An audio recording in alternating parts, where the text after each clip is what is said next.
Good morning guys! So today's video guys, dito po ako sa loob ng apple orchards namin. Mayroon ako mga veggie garden dito.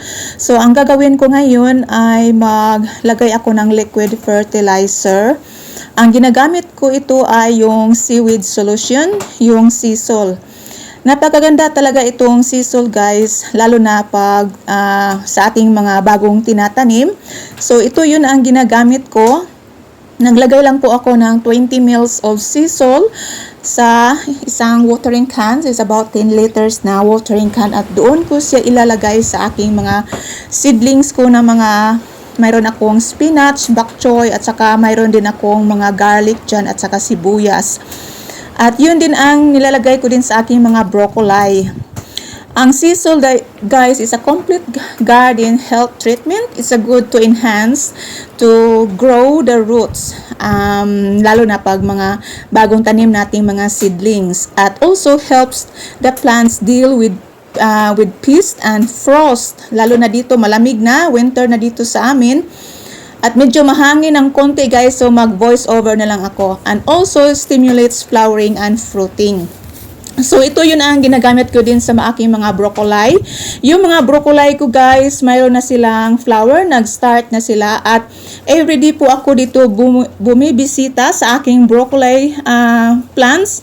Kasi mayroon din silang mga green caterpillar. Ito yung mga broccoli ko, hindi ko sila ginagamitan ng mga chemical spray pang for anti-bugs. Pero marami talaga silang, hindi naman marami, mayroon din silang caterpillar kahit malamig na dito sa amin. Wala naman akong nakitang mga white butterfly, pero mayroon talaga silang mga green caterpillar. So, ang ginagawa ko, ini-squash ko lang sila. So, dito ako every day, every morning and also in the afternoon. So, mayroon talaga silang siguro mga 2 caterpillar sa isang puno ng broccoli. So, napakaganda talaga guys pag mayroon tayong sariling mga tanim ng mga veggie kasi organic at saka hindi na tayo bibili sa supermarket. Kasi sa supermarket punong-puno ng mga chemical spray yung mga veggie kasi to keep long life in the shelves sa supermarket. So, ayan, mayroon na sila mga bulaklak guys. So, mayroon na din akong ma-harvest in a few months siguro ito. So, hanggang dito na lang tayo guys. Maraming salamat sa inyong pagsubaybay sa aking mga video. If you like, please follow and share and subscribe to my page.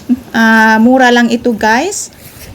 Affordable naman. Okay, bye!